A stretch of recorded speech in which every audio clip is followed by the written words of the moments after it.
국제 환경 규제 강화에 따라 현재 보편화된 전기 자동차와 같이 선박 또한 전기 추진 방식을 도입하는 것이 활발하게 연구되고 있습니다. 최근 현대 글로벌 서비스는 현대 미포조선에서 건조 예정인 ICT 융합 전기 추진 스마트 선박의 전기 추진 시스템 패키지 공급자로 선정된 바 있습니다. 운항 효율 개선 기술 소개라는 주제로 현대 글로벌 서비스 백준식 과장님께서 5번째 발표를 해주시겠습니다. 여러분 큰 박수 부탁드립니다.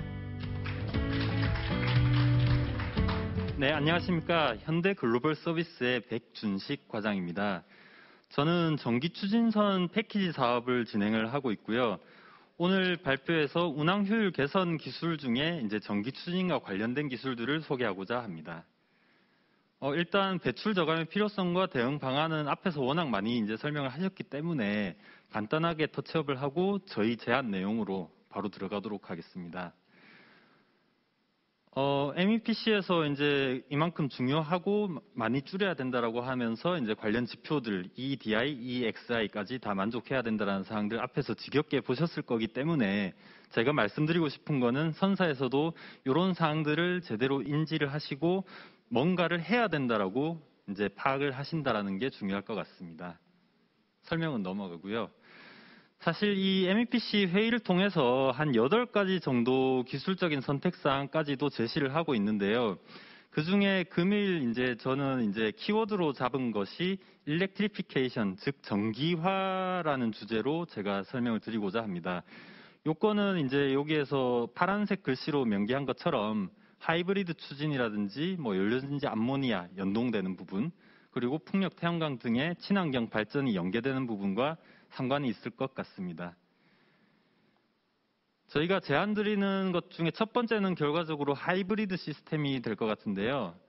일단 전기 추진이라고 하면 기존에는 사실 별로 실적이 없었다라고 보실 수가 있을 것 같아요.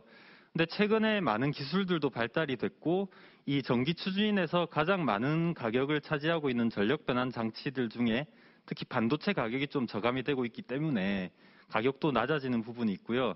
또한 ESS를 적용하기 위해서 이 배터리 가격이 좀 높다라는 인식이 많은데 최근에는 이 배터리 단가 또한 좀 저감되고 있는 추세이기 때문에 신조 선박 위주로 이 전기 추진선의 수요가 점점 증가하고 있다라고 보시면 될 것 같습니다. EXI에 대응해서는 이제 DF 엔진으로 이제 바꿀 수도 있을 것 같고요. 이따가 나오겠지만 샤프트 제너레이터, 축 발전기를 적용하거나 ESS, 그러니까 배터리, 또는 이제 그 외에 연료전지라든지 풍력, 태양광 등 친환경 전력원을 또 연계를 할 수도 있을 것 같습니다. 여기서 이제 DF 엔진이나 샤프트 제너레이터는 이제 처음에 지을 때 이 DF 엔진을 적용하거나 축발전기를 적용할 수 있기 때문에 나중에 이제 공간을 마련해서 레디 선박으로서 지어진 선박에 한해서는 적용을 할 수 있을 것 같습니다. 전기 추진 시스템의 트렌드인데요. 컨벤셔널한 경우에는 이제 AC 그리드, 그러니까 AC 기반으로 되어 있는 전기 추진 시스템에서 최근에는 이 DC 그리드로 변화를 하면서 이따가 나오겠지만은 그 엔진의 가변속 운전을 통해서 엔진 연료 효율을 높이거나 또는 이제 다양한 DC 전력원들, 친환경 전력원들을 연동을 시켜서 DC-DC 컨버터를 통해서 DC 그리드를 하이브리드로서 연동시키거나 그런 신시장들이 발달하고 있습니다. 그래서 AC에서 DC로 전환하는 추세라고 볼 수 있을 것 같습니다. 글로벌 서비스에서 저희 부서의 역할이 결과적으로 그룹사에서 진행되고 있는 전기 추진 패키지의 SI 업체라고 보시면 될 것 같은데요. 시스템 인테그레이터로서 일반적인 이제 전장품 설계, 납품 이런 요소들로 끝나는 게 아니라 그걸 어떻게 시스템화해서 그걸 어떻게 제어하는 시스템을 같이 납품을 하고 관련된 개통 해석이라든지 안정도 그리고 다양한 THD 개통 해석 그런 것들을 다 포함을 해서 기본 설계부터 AS까지 다 포함해서 다 총괄 수행을 하는 조직이 저희가 글로벌 서비스에서 진행한다라고 보시면 될 것 같습니다. AC랑 DC 그리드의 차이점을 좀 간단하게 보여드리려고 하는데요. 일단 AC 같은 경우는 왼쪽에서 보시듯이 이 제너레이터가 동기화 운전을 해야 되기 때문에 그 동기화에 대한 부분을 고려를 해야 되고요. 정속 운전을 하고 있고요, 말하자면.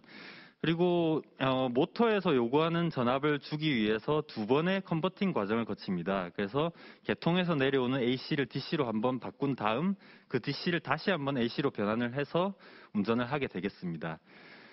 이렇게 되는 경우가 이제 DC 그리드로 넘어가면서 이 발전기에 대한 연동되는 부분에 있어서 AC를 DC로 변환한 그 상태에서 DC 그리드로 연동되기 때문에 이 동기화에 대한 부분이 프리퀀시에 대한 부분이 없어지게 됩니다. 즉 전압 레벨을 컨버터에서 맞춰주기만 하면 동기화가 필요 없다라는 것이죠.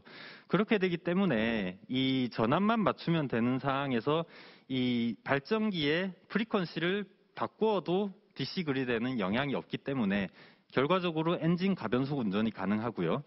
부하가 떨어졌을 때는 이제 속도를 줄이고 부하가 올라갈 때는 속도를 높이면서 가장 효율적인 엔진 운전을 통해서 연료 효율을 상승시킬 수 있습니다.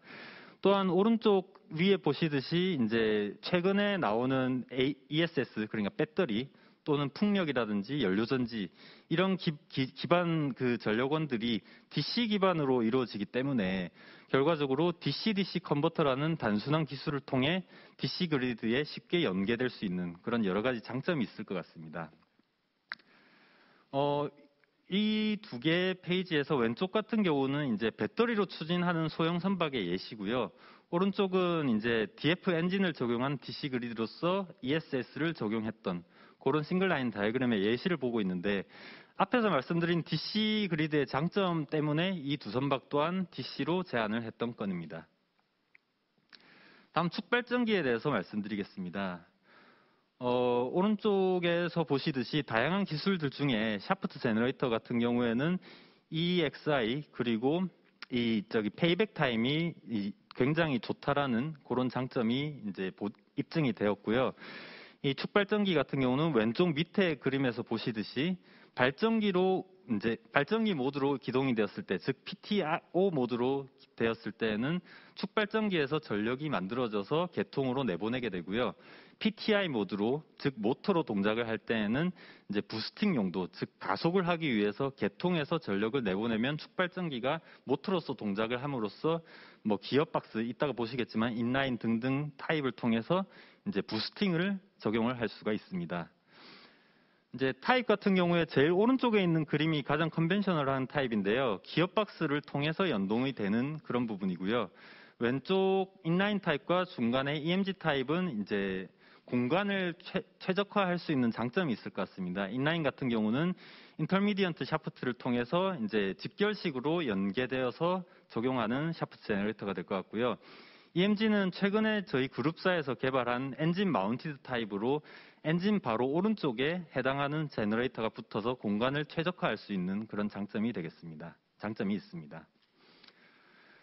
다음은 에너지 스토리지 시스템, 즉 ESS, 배터리 시스템에 대해서 말씀을 드리겠습니다. 배터리라고 하면 선박에서는 보통 UPS로 많이 인식을 하고 계실 것 같은데요. 최근에 다양한 이제 리튬 이온 배터리를 중심으로 한 기술 발전을 통해서 피크 컨트롤, 하이브리드 프로펄션, 그리고 배터리 프로펄션 등등 다양한 기능으로 적용을 할 수가 있을 것 같습니다. 피크 컨트롤 같은 경우는 이제 엔진 부하가 떨어졌을 때 남는 부하를 배터리를 충전하는 데 사용하게 하고요. 그다음에 어느 정도 부하가 올라가가지고 예비 발전기를 돌리는 상황이 왔을 때에도 일정 기간 동안 배터리를 가지고 해당하는 부하를 커버함으로써 엔진 입장에서는 픽스된 부하를 가지고 이제 정속으로 운전할 수 있는 그런 제어가 되는 기능이 피크 컨트롤이 되겠습니다. 결과적으로 예비 발전기도 덜 쓰게 되고 연료 효율도 높아지면서 아주 경제성이 뛰어난 기능이 될 것 같습니다. 그리고 좀 더 배터리의 용량을 높여서 이제 발전기와 함께 프로펄션을 하거나 발전기가 한 대가 고장이 났을 때 일정 기간 동안 메인터넌스 시간 동안은 그래도 배터리를 운용하면서 그렇게 발전기를 대체할 수 있는 정도의 배터리를 적용하는 건이 스페인 리저브라고 보시면 될 것 같고요. 최근에는 소형선 위주로 이제 배터리만으로도 프로펄션을 하게끔 말하자면 제로 에미션이죠. 그런 선박도 많이 수요가 늘고 있습니다. 결과적으로 연료 효율도 좋아지고 이제 엔진을 예비 발전기를 적게 사용함으로써 이제 엔진에 대한 수명 연장 효과가 있기 때문에 비용에 대한 저감 효과가 있고요. 또한 연료 효율이 좋아짐으로써 이제 에미션이 굉장히 줄어들 수 있습니다. 또한 배터리 같은 경우는 시스템에서 켜고 끄는 순간 반응성이 바로 올 수 있기 때문에 다이나믹 포지셔닝이 적용되거나 이제 빠르게 이 전력을 수급하는 데 큰 문제가 없게끔 그렇게 적용이 될 수 있습니다. 그리고 엔진 발전기 필요 없이 바로 배터리가 적용이 되기 때문에 당연히 소음이나 진동은 줄어들 수밖에 없습니다.